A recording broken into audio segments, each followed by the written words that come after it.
Yo, what up, street talk, street gods, street vlogs, or came to the house. Alright, some thoughts.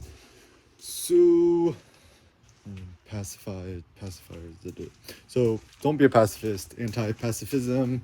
Pacify means peace, pax, Latin, P-A-X, right? Or to appease, and to adjoin, to attach, etc. So, I think the issue is, for myself personally speaking, I've always kind of been a pacifist, right? Like, I like to start stuff with people and don't want to make drama.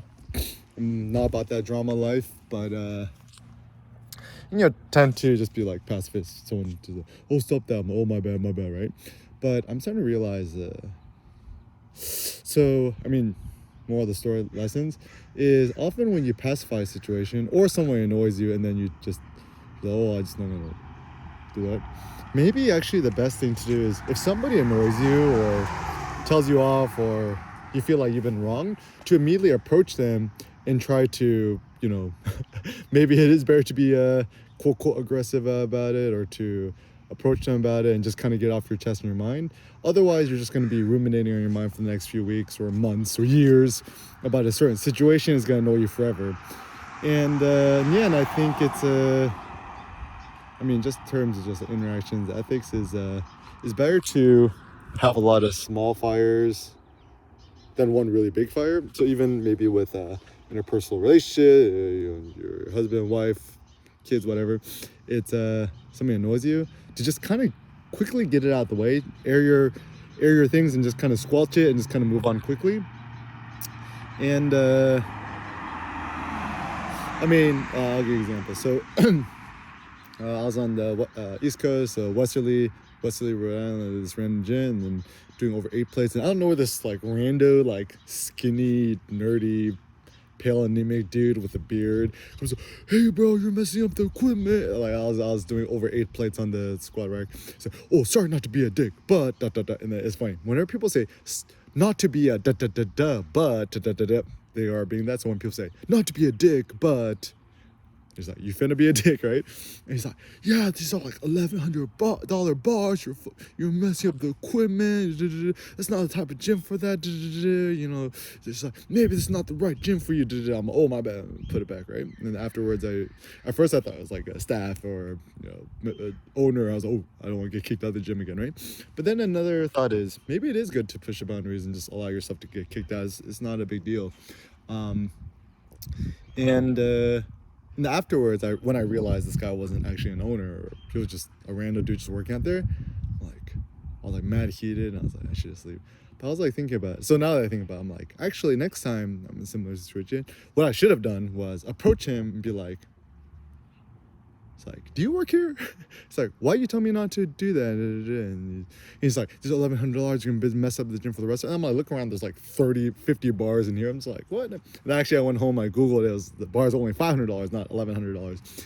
And I was actually kind of curious or scared or interrupted or perturbed by the fact that, I'm like, oh, actually is the fact that the bar cannot handle it. And I did some Googling, and I'm actually not 100% sure, but it looks like most of the powerlifting bars, the Olympic bars, should sustain at least 1,000 pounds or 1,300 pounds of steroids. But alas, good to know. But anyways, so don't be a pacifist. And also, for example, child rearing, right? Parenting thoughts, right?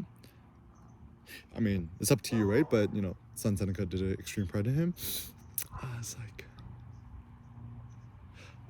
the thought of putting a pacifier on Seneca, who I consider mini me or semi-deus, the next Achilles, right? He's like, the thought of anybody putting a pacifier on my demigod son, I'm like, it's like, he's not a basic baby. There's very few things I was very staunch against parenting, and that was just something I wasn't for. So other parents want to pacify their kids, go for it, but for me, no. And I think actually in today's modern day world, people try to pacify you as an adult, right?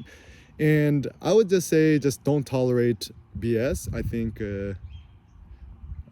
just the way I approach it is, I act super nice and friendly towards everybody, but then the second somebody gets on my bad side, I essentially shun them forever. And I think it's a good way to live life. It's good to apologize, forgive, make up, still be friendly, whatever. But yeah, you don't want to be no more Mr. Nice Guy, right? And also at the same time, you don't want to let use a happy, gay, jovial, happy, friendly person, optimistic. Don't let nobody's BS or turn you into kind of a pessimistic, dark, gloomy person. And people just dark, gloomy. It's like, let them be, right? And then also what I found too is as adults, and I'll speak for us men, right? It's like you're not allowed to yell, right? You're not allowed to get angry, get aggressive, shout back, right? He's like, so why being so defensive? It's like, wait, legally, in America at least, we have the right to defend ourselves. We don't have the right to offense. This is actually something that Nietzsche says is kind of interesting, is legally you're allowed the right to defend yourself, ... He's like, why don't we have the right to attack, ? He's talking about like Machiavelli, Il Principe, and he's talking about like a cunning, wise, sly prince would know that sometimes actually to preemptively attack is the best form of defense. So, I mean, I'm not about American militarism, whatever, but I think that's often what America does is they do the interventionism before they think something bad is going to happen to prevent a bigger thing. And, nobody really knows, but it's just different philosophies. But anyways, another random thought I had the other day too, I was like, are Democrats actually more warmongers than Republicans? So like, for reference, I'm like a liberal left-wing Democrat myself, but I was like, Biden just signed the $850 billion military defense budget thing. I'm like, would Donald Trump or Republican had done that? ? Maybe, maybe not. It's funny because growing up in the Bay Area, super liberal, I always thought that the Republicans, conservatives were the devil, and they're the ones all for the military. But actually, I'm starting to think, maybe actually right-wing conservative Republicans, they're more about just don't F with other people, but also don't let them F with you. So, I don't know, so maybe just philosophically speaking, a conservative, or maybe Republicans, or can't really say it. There's some parties that the goal is to just, you don't mess with me, but I also don't mess with you. Whereas maybe, I don't know, Democrats, more interventionism. It's funny too, because the side switch, right?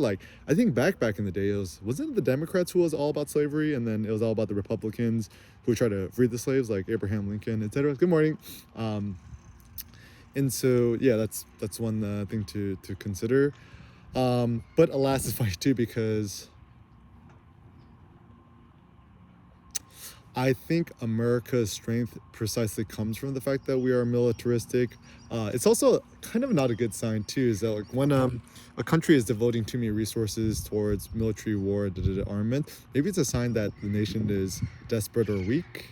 Maybe even you think about ancient Rome, right? Too much militarism is not good for a place. I think we should be just focusing on building our own local industries. One of the good things about Elon Musk, Tesla, built that huge gigafactory in Nevada. I think it's great. It's reinvesting in the American economy. Fortunately, we still have Apple. Hopefully they could. I don't know. It's tricky too, because we're still building stuff in China because it's cheaper. But if we're able to figure out a way to, create more work industry here back in the States, maybe it's also a good thing. But anyways, alas,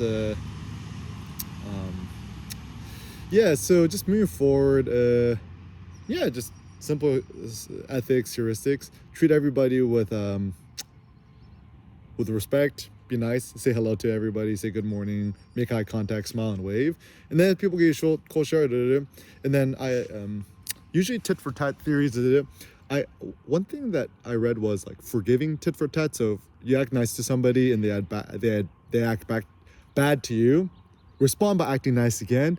And then if they act bad to you again, then, no more Mr. Nice Guy, right? But yeah, in today's world, I would say, become more happy, jovial, nice, etc. But also become more mercurial and cold at the same time.